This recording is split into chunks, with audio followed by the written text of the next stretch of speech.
ലോകകപ്പ് ഫുട്ബോളിന്റെ ഫൈനൽ പോരാട്ടത്തിന് അമേരിക്കയിലെ ന്യൂയോർക്കിലെ ന്യൂജേഴ്സി സ്റ്റേഡിയത്തില് ഈ ഞായറാഴ്ച പുലർച്ചെ പന്തുരുളുകയാണ്. ലോകം മുഴുവൻ കാത്തിരിക്കുകയാണ്. ലാറ്റിൻ അമേരിക്കയുടെ വന്യമായ കരുത്താണോ, സ്പെയിനിന്റെ ഈ കാളപ്പൂരിന്റെ ഒക്കെ നാടാണോ ആ കരുത്താണ് വിജയിക്കാന്ന്? അതായത് ലോകത്തിലെ ഏറ്റവും പ്രമുഖരായ 4 ടീമുകളാണ് സെമിയിൽ മത്സരിച്ചത്. അതിൽ നിന്നും അർജന്റീനയും സ്പെയിനും ഫൈനൽ പോരാട്ടത്തിന് അർഹത നേടി. ഒരുപാട് അർജന്റീന ആരാധകരുണ്ട് ഈ കേരളത്തിൽ, ഇന്ത്യയിൽ. കാത്തിരിക്കുന്നത് മെസ്സി കപ്പ് ഉയർത്തുന്നതാണ്. പക്ഷേ സ്പെയിൻ വിജയിക്കണമെന്ന് ആഗ്രഹിക്കുന്നവരുണ്ട്. ഈ മങ്കടയിലെ യുണൈറ്റഡ് എഫ് സിയിലൂടെ ലോകത്തിന് വലിയ താരങ്ങളെ സംഭാവന ചെയ്യാൻ വലിയ രീതിയിൽ വിഷനൊക്കെ ആയിട്ട് യുണൈറ്റഡ് എഫ് സി വലിയ മത്സരങ്ങളൊക്കെ നടത്തുകയാണ്. അതിന് അവരുടെ ഭാരവാഹികളാണ്, യുണൈറ്റഡ് എഫ് സിയുടെ ഭാരവാഹികളാണ് നമ്മോടൊപ്പം ഉള്ളത്. ഏതായാലും കാൽപന്തിനെ ജീവനോളം സ്നേഹിക്കുന്ന മലപ്പുറത്തുകാർക്കിടയിൽ ഇവരുടെയൊക്കെ പദ്ധതി നമുക്കൊക്കെ അത്ഭുതം തോന്നുന്ന പദ്ധതികളാണ്. ഏതായാലും യുണൈറ്റഡ് എഫ് സിയുടെ chairman PT Abdul Salam, United F സിയുടെ രക്ഷാധികാരി മുൻ ഫുട്ബോൾ താരം കൂടിയായ സുരേന്ദ്രൻ മങ്കട, അതുകൂടാതെ യുണൈറ്റഡ് എഫ് സിയുടെ പ്രസിഡന്റ് സമദ് പറച്ചിക്കോട്ടിൽ, പിന്നെ യുണൈറ്റഡ് എഫ് സിയുടെ സെക്രട്ടറി ഹഫീദ് തയ്യിൽ, പിന്നെ ബാക്കി എല്ലാവരുടെയും പേരുകളെല്ലാം ഓരോരുത്തരും. നിങ്ങൾ എന്ത് പേര്? ഷഫീഖ്, പിന്നെ ജിജു, റിഷാദ്, അശോകൻ അല്ലേ? എല്ലാവരും ഉണ്ട്. ഏതായാലും ഇനിയിപ്പോ ആര് കപ്പുയർത്തും, ഈ മങ്കട യുണൈറ്റഡ് എഫ് സി ഫുട്ബോളിനെ വരവേൽക്കാൻ അല്ലെങ്കിൽ ഫൈനൽ കാണാൻ എന്തൊക്കെ സൗകര്യങ്ങളാണ്. കാരണം അവർ ലോകത്തിന് വലിയ താരങ്ങളെ സംഭാവന ചെയ്യുമെന്നാണ് പറയുന്നത്. അപ്പോൾ ലോകകപ്പ് കാണാൻ എന്തൊക്കെ സൗകര്യങ്ങളാണ് ഒരുക്കിയിട്ടുള്ളതെന്ന് നമുക്ക് ക്ലബിന്റെ ഭാരവാഹികളോട് തന്നെ ചോദിക്കാം. ക്ലബിന്റെ ചെയർമാൻ PT അബ്ദുൽ സലാം, അപ്പോൾ യുണൈറ്റഡ് എഫ് സി ഈ മലപ്പുറം ജില്ലയിലെ മാത്രമല്ല വലിയ താരങ്ങളെ ലോകത്തിന് സംഭാവന ചെയ്യാൻ തീരുമാനിച്ചിട്ടുണ്ടല്ലോ. അപ്പൊ ലോകകപ്പ് കാണാൻ എന്തൊക്കെ സൗകര്യമാണ്? ഇപ്പൊ അർജന്റീനയുടെ ആരാധകനാണെന്ന് തോന്നുന്നല്ലോ അല്ലെ? ഇതിലിത് അർജന്റീനയുടെ ആരാധകരാണ് കൂടുതൽ, പിന്നെ ബ്രസീലിന്റെ ആരാധകരുണ്ട്. പക്ഷെ കുഴപ്പമില്ല, 2030-ലും ലോകകപ്പ് ഉണ്ടല്ലോ. അപ്പൊ നമുക്ക് ബ്രസീലിൽ ഇപ്പൊ തൽക്കാലം അവരൊക്കെ നാട്ടിലൊക്കെ പോയി. ഇനിയിപ്പോ 2030 നോക്കാം അല്ലെ? സുരേന്ദ്രൻ ചേട്ടനൊക്കെ ബ്രസീലിന്റെ കടുത്ത ആരാധകരാണ്. അതുപോലെ തന്നെ ഏതായാലും അർജന്റീനയിലേക്ക് വന്ന് പറയുന്നത് ചെയർമാൻ. അപ്പോ എന്താണ് ലോകകപ്പ് കാണാനായിട്ടുള്ള സൗകര്യങ്ങൾ ഒരുക്കുന്നത്? അതുകൂടാണ്ട് ആരാണ് നിങ്ങളുടെ ഇഷ്ട ടീം ആരാണ്, അവരെ ജയിക്കുമെന്ന് പറയാൻ വേണ്ടിയാണ്. യുണൈറ്റഡ് എഫ് സി ഈ പ്രാവശ്യം നമ്മുടെ നാട്ടിലെ എല്ലാ ജനങ്ങൾക്കും ഒരുമിച്ച് ആഘോഷിക്കുന്നതിന് വേണ്ടി ഒരു ബിഗ് സ്ക്രീനിന് ഒരുക്കിയിട്ടുണ്ട്. 240 സ്ക്വയർ ഫീറ്റിൽ അണിയിച്ചൊരുക്കിക്കൊണ്ട് നമ്മൾ ISM ഓഡിറ്റോറിയത്തിലാണ് വിപുലമായ സജ്ജീകരണങ്ങൾ ഞങ്ങൾ ഒരുക്കിയിട്ടുണ്ട്. ഈ പ്രാവശ്യത്തെ വേൾഡ് കപ്പ് നാട്ടിലെ എല്ലാവർക്കും ഒരുമിച്ച് ആഘോഷിക്കുന്നതിൻ്റെ ഭാഗമായിട്ടാണ് ഈ സൗകര്യങ്ങൾ ഞങ്ങൾ ഒരുക്കിയിട്ടുള്ളത്.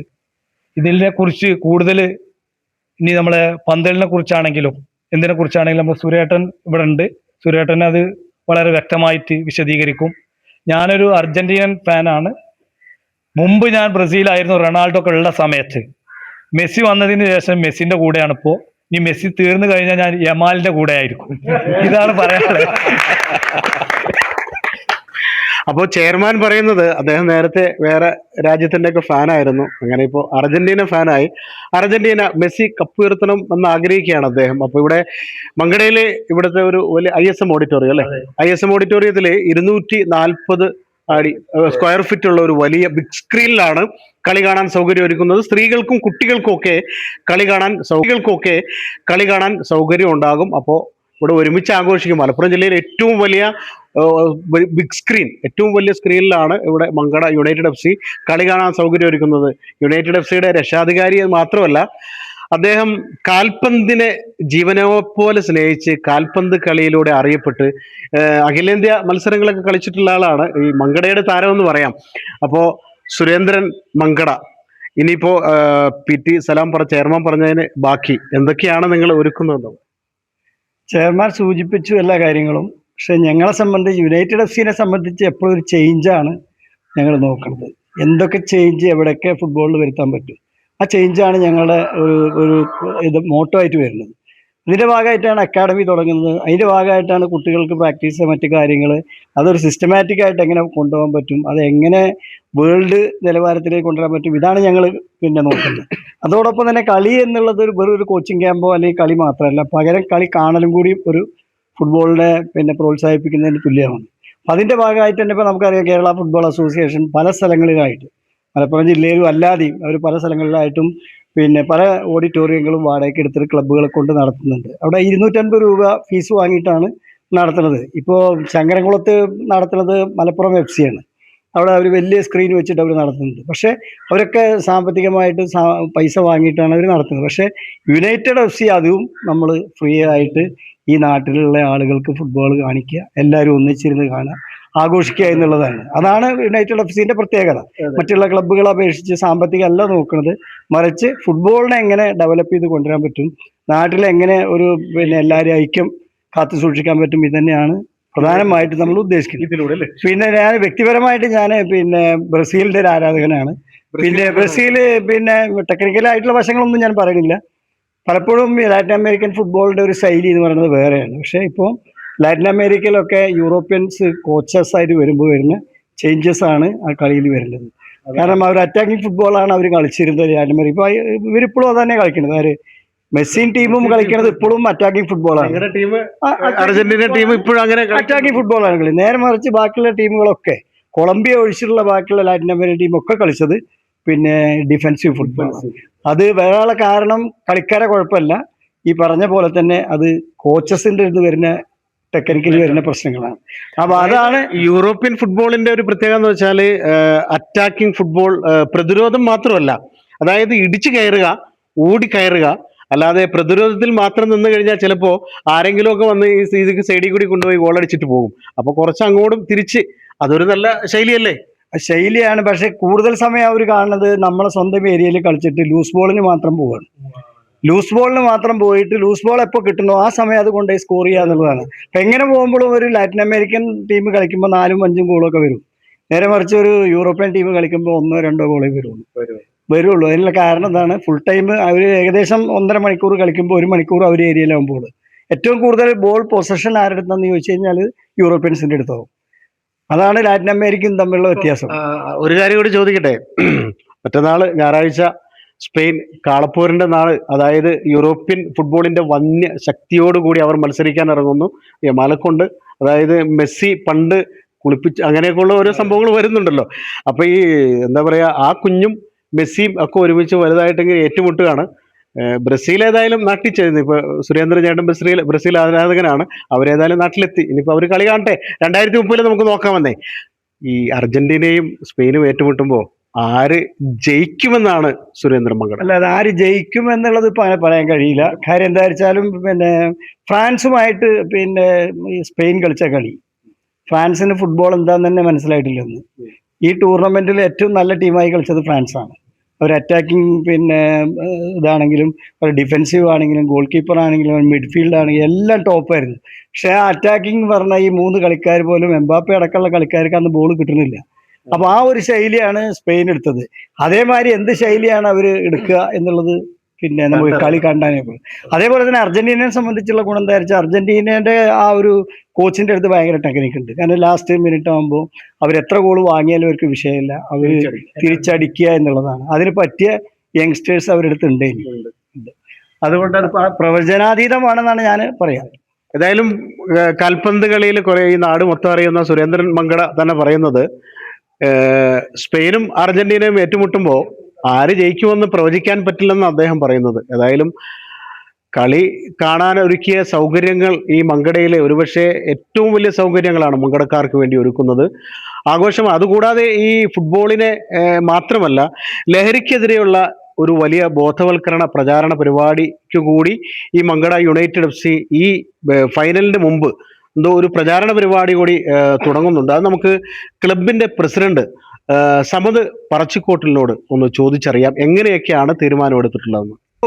യുണൈറ്റഡ് FCയുടെ പ്രസിഡന്റ് സമദ് പറച്ചിക്കോട്ടിൽ, ഈ ഫുട്ബോള് ഈ മങ്കടക്കാർക്ക് മാത്രമല്ല മലപ്പുറത്തുകാർക്ക് ഫുട്ബോൾ കഴിഞ്ഞിട്ട് എന്തോ ഉള്ളു. ഇപ്പൊ ലോകകപ്പ് വരുമ്പോൾ എവിടെ നോക്കിയാലും ഫ്ലെക്സ് യുദ്ധമാണ്. ആദ്യം കുറേ ഫ്ലെക്സ് ഉണ്ടായിരുന്നു, പലതും ഇപ്പൊ രാത്രിയുടെ മറവിൽ പലരും ഒക്കെ അഴിച്ചുകൊണ്ട് പോയി, അത് വേറെ കാര്യം. എങ്കിലും പ്രതീക്ഷ 2030 ഞങ്ങൾ വരും, തിരിച്ചു വരുമെന്ന് പറഞ്ഞ് ആശ്വസിക്കാം. അങ്ങനെയാണല്ലോ എല്ലായിടത്തും. തോറ്റു കഴിഞ്ഞാൽ പിന്നെ ഞങ്ങൾ വരും, ഇവിടെയൊക്കെ തന്നെ ഉണ്ടെന്ന് പറയാലോ എന്ന് പറഞ്ഞ പോലെ അവസാനം മെസ്സി, ഞാന് ശരിക്കും മെസ്സിയുടെ ആരാധകനാണ്. ഞാൻ അർജന്റീനയുടെ ആരാധകനാണ്, അത് പണ്ടേ അങ്ങനെയാണ്. അതെന്താന്ന് വെച്ചാൽ നമുക്ക് ഓരോ ടീമിനോടുള്ള ഇഷ്ടമാണല്ലോ. ഏതായാലും സലാംക്കൊക്കെ അർജന്റീനയുടെ കടുത്ത ആരാധകനാണ്. മെസ്സി കപ്പ് ഉയർത്തി കഴിഞ്ഞിട്ട് ഇനിയിപ്പോ തൽക്കാലം തിരിച്ച് അദ്ദേഹത്തിന്റെ കർമ്മപഥത്തിലേക്ക് കടക്കണുള്ളൂ എന്നാ പറയുന്നത്. പിന്നെ സുരേന്ദ്രൻ ചേട്ടനാണെങ്കിൽ നിരാശയുണ്ട്. അതെ, നിരാശയുണ്ട്. ബ്രസീലിന്റെ ജേഴ്സിയൊക്കെ അദ്ദേഹം അണിഞ്ഞിരുന്നു. പക്ഷെ ഇന്ന് വന്നപ്പോ തൽക്കാലം തോറ്റില്ല. ഇനിയിപ്പോ എന്തിനാ ജേഴ്സി എന്നാ ചോദിക്കുന്നത്. ഏതായാലും ക്ലബിന്റെ പ്രസിഡന്റ് സമത് പറച്ചിക്കോട്ടിൽ, ഈ ഫുട്ബോളിനൊപ്പം നിങ്ങൾ അന്നത്തെ ദിവസം ഇപ്പോ പെരിന്തൽമണ്ണയിലൊക്കെ ആഭ്യന്തരമന്ത്രി വന്ന് ഓപ്പറേഷൻ തൂഫാൻ വലിയ പ്രചാരണ പരിപാടികളൊക്കെ നടന്നു. മങ്കടയിൽ അത്രയും വലിയ രീതിയിലൊക്കെ ഗ്രാമീണ മേഖലകളിൽ നടന്നിട്ടുള്ളൂ. പിന്നെ മങ്കട പോലീസ് സ്റ്റേഷൻ, അതൊരു പക്ഷേ ഇവിടെയുള്ള നാട്ടുകാർക്ക് എന്താ പറയാ, എപ്പോഴും കൂടെയുള്ള ആളുകൾ, അത് SHO ഒക്കെ പറഞ്ഞിട്ടുണ്ട്, ഇവിടെയുള്ള ആളുകൾ ലഹരിയേക്കാൾ ഉപരി മറ്റുള്ള കാര്യങ്ങൾ, അതായത് കാൽപന്ത് കളി, ഇങ്ങനെയുള്ള കായിക മേഖലയിലേക്ക് അത്ര സന്തോഷമാണെന്ന് പറഞ്ഞു. എന്താണ് ആ ദിവസം നിങ്ങൾ തുടക്കമിടാൻ പോകുന്ന ലഹരിക്കെതിരുള്ള പദ്ധതി? ലഹരിയാണെന്ന ലഹരിയാണ് ഫുട്ബോൾ എന്ന ആശയമായിട്ടാണ് യുണൈറ്റഡ് FC നാളെ ബിഗ് സ്ക്രീനിന്റെ മുന്നോടിയായി ഒരു ലഹരിക്കെതിരെ ഒരു ക്ലാസ് നടത്താൻ ഉദ്ദേശിക്കുന്നുണ്ട്. മങ്കട പോലീസ് സ്റ്റേഷനുമായി സംയുക്തമായി ഒരു ബോധവൽക്കരണ ക്ലാസ് തുഫാൻ എന്ന് മുഖ്യമന്ത്രിയുടെ ആ ഒരു ആശയം മുന്നോട്ട് വെച്ച് ആഭ്യന്തരമന്ത്രിയുടെ ആ ഒരു ആശയം മുന്നോട്ട് വെച്ച് കേരളത്തിലുടനീളം നടക്കുന്ന ഈ കഴിഞ്ഞ കാലങ്ങളിലൊന്നും ഇല്ലാത്ത ഒരു ചലനം കേരളത്തിൽ നടന്നതിൻ്റെ അടിസ്ഥാനത്തിൽ യുണൈറ്റഡ് FC അതിനെ പിന്താങ്ങിക്കൊണ്ടും നാട്ടിലെ ചെറുപ്പക്കാരെ ലഹരിയിൽ നിന്ന് പിന്തിരിപ്പിക്കാനായിട്ടുള്ളൊരു കർമ്മവുമായിട്ടാണ് ഇതിനെ ഞങ്ങൾ കാണുന്നത്. കൂട്ടത്തിൽ ഫുട്ബോളിലൂടെ മങ്കടയുടെ ഐക്യം വളർത്തിയെടുക്കാൻ ഒരു കൂട്ടായ്മ, ഒരു സ്നേഹബന്ധം വളർത്താനും കൂടിയാണ് ഞങ്ങൾ സ്ക്രീന്, ഇതുവരെ ഇല്ലാത്ത അത്ര വലുപ്പമുള്ള ഒരു സ്ക്രീന്, ഒരു മഴയൊന്നും ഇല്ലാത്തൊരു ഓഡിറ്റോറിയം അറേഞ്ച് ചെയ്തുകൊണ്ട് ഒരുമിച്ചിരുന്ന് കാണാനുള്ള സൗജന്യമായിട്ട് ഫ്രീ ആയിട്ട് ഒരുമിച്ചിരുന്ന് കാണാനും നമ്മളെ ഇഷ്ടപ്പെടുന്ന ടീമുകളെ പിന്താങ്ങാനും എതിർക്കാനും ഒരു ആവേശം ഒരു ജനങ്ങളിലേക്ക് എത്തിക്കാനുള്ള ഒരു സ്നേഹം കൂട്ടിയുറപ്പിക്കാനുള്ള ഒരു പദ്ധതിയുമാണ് നാളെ ഞങ്ങൾ യുണൈറ്റഡ് FC തുടക്കം കുറിക്കുന്നത്. യുണൈറ്റഡ് FC മറ്റു ഭാരവാഹികളുണ്ട്. നിങ്ങളുടെ ഇഷ്ടപ്പെട്ട ടീം അർജന്റീനയാണല്ലോ. അപ്പൊ ഇനി ആര് ജയിക്കുമെന്ന്, സ്പെയിനാണോ അർജന്റീന, ആരാ ജയിക്കുക? കളി പിന്നെ സുര പറഞ്ഞ പോലെ ആര് ജയിക്കുമെന്ന് പറയാൻ കഴിയാത്ത രണ്ട് ടീമാണ് ഫൈനലിൽ എത്തിയിട്ടുള്ളത്. രണ്ട് ടീം അങ്ങനെ പറയാൻ കഴിയില്ല. പക്ഷെ ഒരു സ്പെയിനില് യമാൽ എന്ന ചെറുപ്പക്കാരനും ആ സ്പെയിനിന്റെ ഫാസ്റ്റ് ഗെയിം കഴിഞ്ഞ ഫ്രാൻസിനായിട്ട് കളിച്ച ആ കളി പിന്നെ സ്പെയിൻ കളിക്കുകയാണെങ്കിൽ തീർച്ചയായിട്ടും സ്പെയിൻ ജയിക്കുന്നതാണ് എൻ്റെ അഭിപ്രായം. എന്ന് പക്ഷെ ഞാൻ സ്പെയിൻ്റെ ആളല്ല, ഞാൻ ജർമ്മനി ടീമിന്റെ ആളായിരുന്നു. ഇനി അത് കൂറുമാറി എന്നുള്ളത് പറയണ്ട. അപ്പോൾ ഞാൻ കളി എൻ്റെ ഒരു വിശകലനം എന്ന് പറഞ്ഞാൽ ഫുൾ ടൈം കളിക്കുകയാണെങ്കിൽ ഒരു 50 മിനിറ്റിലേറെ കളി എക്സ്ട്രാ ടൈം വരികയാണെങ്കിൽ അർജന്റീന ജയിക്കും. അർജന്റീനക്ക് ഞാൻ കണ്ട ഒരു പ്രത്യേകത, ഒരു 80 മിനിറ്റ് കഴിഞ്ഞ് ഒരു എക്സ്ട്രാ പവർ വരികയാണ്. എവിടുന്നാണ് ഈ പവർ കിട്ടണമെന്ന് അറിയില്ല. ഒരു ഗുസ്തി കാണുമ്പോൾ അതിൽ ഗുസ്തിയിൽ ഒരു വോഗൻ കുറെ അടി കിട്ടിയാലാണ് പിന്നെ അദ്ദേഹം തിരിച്ചടിക്കാം. അതേപോലെയാണ് ഇപ്പൊ അർജന്റീനയുടെ അവസ്ഥ. ആദ്യം 3-4 കിട്ടണം, എന്നാലേ ഇത് തിരിച്ചടിക്കുള്ളൂ. അപ്പൊ എന്തായാലും പിന്നെ സ്പെയിൻ ഇക്കുറി കപ്പ് യൂറോപ്പിലേക്ക് കൊണ്ടുപോകും. കാരണം യൂറോ കപ്പ് നിരവധി തവണ യൂറോ കപ്പ് നേടിയ, പിന്നെ ഒരു തവണ 2010 ആവർത്തിക്കും സ്പെയിനിന് ലോകകപ്പ് ചാമ്പ്യന്മാരാണെന്നാണ് എൻ്റെ അഭിപ്രായം. അപ്പോ ഹാഫിൽ, നിങ്ങളുടെ അല്ല നമുക്ക് പ്രേക്ഷകർക്ക് ഈ മങ്കടയില യുണൈറ്റഡ് FC എല്ലാ ഭാരവാഹികളോടും ഒരുപാട് പേരുണ്ട്, ആര് കപ്പ് ഉയർത്തുമെന്ന് ഒന്ന് പറയാമോ? അർജന്റീനയാണോ സ്പെയിനാണോ? ഈ പറഞ്ഞ പോലെ തന്നെ എനിക്ക് എന്റെ ആഗ്രഹം എന്ന് പറയുന്നത് പിന്നെ അർജന്റീന ജയിക്കണം എന്നുള്ളതാണ്. അതെ, ജർമ്മൻകാരും പിന്നെ ബ്രസീലിയരൊക്കെ അവരല്ലാന്ന് പറയും. പക്ഷെ നമ്മളെ ആവശ്യം അർജന്റീന ജയിക്കണം എന്നുള്ളതാണ്. അതായത് നിങ്ങളുടെ ഇഷ്ട ടീം ജയിക്കും? തീർച്ചയായും ജയിക്കും. അർജന്റീന കളി ജയിക്കും, പക്ഷെ ചാൻസ് കപ്പ് ഞങ്ങൾ അല്ല, ബ്രസീൽ ആരാധകരുണ്ടല്ലോ, എനിക്ക് കുഴപ്പമില്ല. കളി എന്തായാലും നല്ല കളിയായിരിക്കും. പക്ഷെ ഫൈനൽ വിസിൽ ഊതുമ്പോ സ്പെയിന് കപ്പ് ഉറപ്പാണ്. താങ്കളുടെ അഭിപ്രായത്തിൽ അർജന്റീന ജയിക്കും?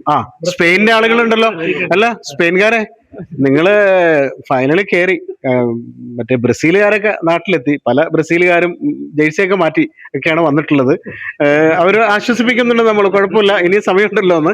സുരേന്ദ്രൻ ചേട്ടനൊക്കെ സ്പെയിനിന്റെ കടുത്ത ആരാധകനാണ്. ഈ ഇന്ത്യ അറിയുന്ന ഫുട്ബോൾ താരമാണ്. അപ്പൊ സ്പെയിൻ ആണോ അർജന്റീന ആണോ എന്നുള്ളത് പ്രവചനാതീതമൊക്കെ പറയുന്നത്. നിങ്ങളുടെ അഭിപ്രായത്തിൽ കൊണ്ടുപോകുമോ? സ്പെയിൻ കൊണ്ടുപോയത് എന്താ സംശയം? ഫസ്റ്റ് കളി മുതൽ ലാസ്റ്റ് കളി ഒറ്റ ഗോളെ കൺസീഡ് ചെയ്തിട്ടുള്ളത്, അത് ബെൽജിയത്തിന്റെ എതിരെ. നമുക്ക് നോക്കാം അതുപോലെ എന്താ കാണിക്കണമെന്ന് അർജന്റീനയുടെ ഒരു പ്രത്യേകതയുണ്ട്. ഇപ്പൊ ഇവരൊക്കെ പറഞ്ഞ പോലെ ഒരു 80% കളി ഇങ്ങനെ അവരിങ്ങനെ കൊണ്ടുപോകും. ഒരു 2-3 ഗോളൊക്കെ അവരിങ്ങനെ മേടിച്ചു കൂട്ടും. ആ 80% ടൈം കഴിഞ്ഞു കഴിഞ്ഞാൽ എവിടെന്നോ കുറച്ച് ഊർജ്ജമൊക്കെ ആയിട്ട് വന്നിട്ട് എല്ലാം തിരിച്ചടി ജയിച്ചോണ്ട് പോകുന്നു പറയണത്. അങ്ങനെ സംഭവിക്കുന്നത് നടക്കൂല. അത് ആ കാര്യം നടക്കൂല. ഡിഫൻസ് ഒക്കെ വളരെ സ്ട്രോങ് ആണ്. അപ്പൊ നമ്മളെ കളി കണ്ടാൽ മനസ്സിലാവും. ഒരു ഗോൾ കൺസീഡ് ചെയ്യാറിഞ്ഞാല് വളരെ റെക്കോർഡ് ആയിട്ടുള്ള സാധനമാണ്. അപ്പം അത് വളരെ പ്രയാസമായിരിക്കും ബ്രേക്ക് ചെയ്യാൻ. നല്ലൊരു മാച്ച് ആയിരിക്കും എന്തായാലും. സ്പെയിനിന്റെ ആരാധകനാണല്ലോ. ഈ അർജന്റീന മെസ്സി കപ്പ് കൊണ്ടുപോകുന്നതേ സലാം കേക്ക മെസ്സിയുടെ കടുത്ത ആരാധകരാണ്. മെസ്സിന്റെ നമ്മളാണ് വളർത്തി വലുതാക്കി, നമ്മള് അപ്പൊ എന്തായാലും കഴിയൂല. ഇല്ല, സ്പെയിനിന് ഉറപ്പാണ്. സ്പെയിനിന്റെ കരം ജയം. ഇപ്പൊ യൂറോ കപ്പ് കൂടെ നേടി, 2 നാഷണൽ ലീഗും കഴിഞ്ഞ് ഒക്കെ ആധിപത്യം നമ്മുടെ അടുത്ത് തന്നെയാണ്.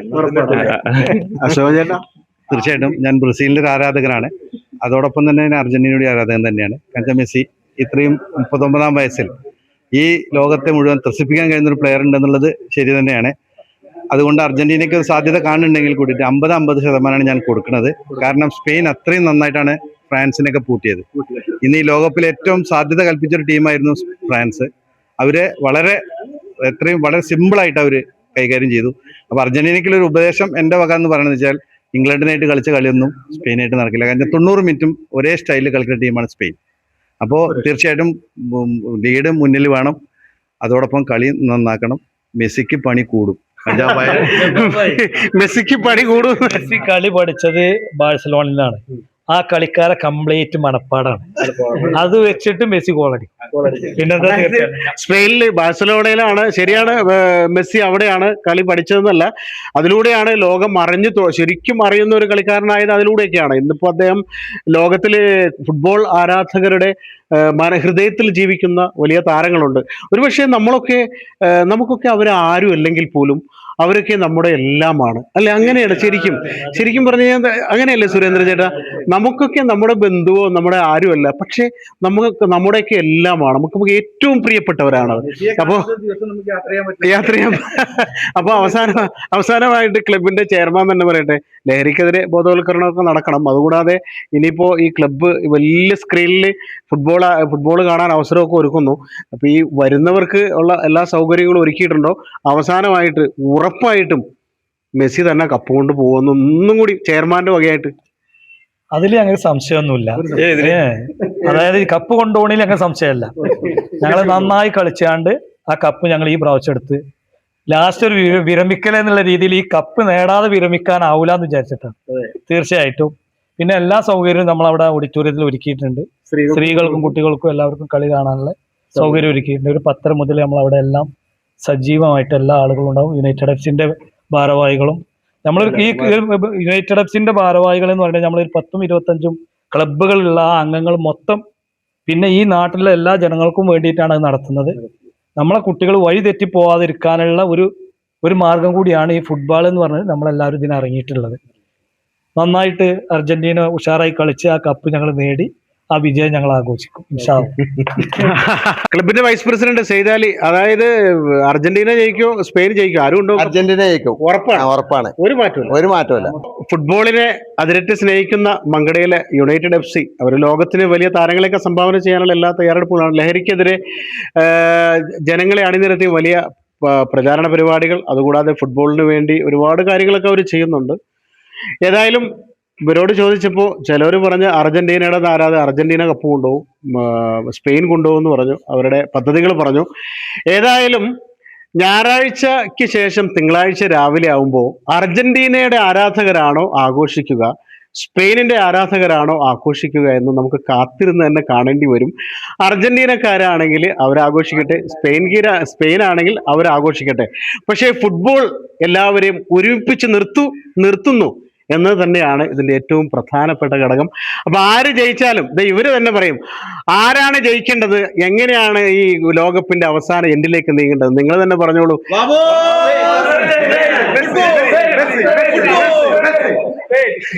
അപ്പൊ മെസ്സി കപ്പ് കൊണ്ടുപോകണമെന്ന് പറയുന്നു, അതുപോലെ സ്പെയിൻ കൊണ്ടുപോകണമെന്ന് പറയുന്നു. ആരായാലും മികച്ച ഒരു ഫുട്ബോൾ നമുക്ക് കാണാൻ സൗകര്യമൊരുക്കുകയാണ് മങ്കടയിലെ യുണൈറ്റഡ് FC. അവിടെ ISM ഓഡിറ്റോറിയത്തിൽ വലിയ ഒരു ബിഗ് സ്ക്രീനാണ് ഒരുക്കുന്നത്. അപ്പോൾ കളി കാണാൻ സ്ത്രീകൾക്കും കുട്ടികൾക്കും ഒക്കെ സൗകര്യമുണ്ട്. എല്ലാവരും കൂടി ഈ കളി കാണാൻ എത്തണം എന്ന് തന്നെയാണ് മങ്കട യുണൈറ്റഡ് FC ഭാരവാഹികളൊക്കെ പറയുന്നത്. അപ്പം എല്ലാവരും കളി കാണാൻ വേണ്ടി ആഘോഷത്തോടു കൂടി, ആരവങ്ങൾ ഉയർത്തി ആഘോഷത്തോടു കൂടി തന്നെ കളി കാണാൻ മങ്കട ISM ഓഡിറ്റോറിയത്തിലേക്ക് വരാം. അവിടെ എല്ലാ സൗകര്യങ്ങളും ഉണ്ട്. നമുക്ക് നാടിനൊപ്പം നിൽക്കാം. നാട് ലഹരിക്കെതിരെയുള്ള പോരാട്ടത്തിൽ ഈ ഫുട്ബോളിലൂടെ ലഹരിയെ മറന്ന് നമ്മുടെ കുട്ടികളൊക്കെ ഒരുമിച്ച് നല്ല ജീവിതം നയിക്കുന്നവരായി മാറണമെങ്കിൽ അവരെ ഇങ്ങനെയുള്ള കളികളിലൂടെ, ഫുട്ബോൾ ആയാലും ഏതിലൂടെ കായിക മേഖലയിലേക്ക് തിരിച്ചു കൊണ്ടുവരാൻ യുണൈറ്റഡ് FC നടത്തുന്ന ഈ ഉദ്യമം ഏറെ പ്രശംസനീയമാണ്. അവരുടെ പ്രവർത്തനങ്ങൾക്കൊപ്പം നിൽക്കാം. ഈ മങ്കടയിൽ നിന്ന് മികച്ച താരങ്ങൾ, ലോകത്തോളം വളരുന്ന താരങ്ങൾ ഉണ്ടാകട്ടെ എന്ന് ഞങ്ങളും ആശംസിക്കുകയാണ്. Jabbar Venad, one news, Perinthalmanna. അച്ഛൻ ഭയങ്കര ആലോചനയിലാണല്ലോ. നിന്റെ അമ്മയെ ഞാൻ കല്യാണം കഴിച്ചതിന് ശേഷം ആദ്യമായിട്ട് വാങ്ങിക്കൊടുത്ത സമ്മാനമാണിത്. കാലെത്ര കഴിഞ്ഞാലും ആ ഓർമ്മകളുടെ തിളക്കത്തിന് ഒരു മാറ്റവും വരില്ല. ഇതെങ്ങനെയുണ്ട് അച്ഛാ? നീ ഇത് എവിടുന്നാ വാങ്ങിച്ചത് മോനെ? അച്ഛനമ്മയ്ക്ക് ആദ്യമായി സമ്മാനം വാങ്ങി അവിടെ നിന്ന്. രഞ്ജിഷ് ഹി സഹി. Celebration of 39 golden years. ആഭരണങ്ങൾ ആഘോഷമാകട്ടെ. MA sons gold and diamonds, ചപ്ലശ്ശേരി.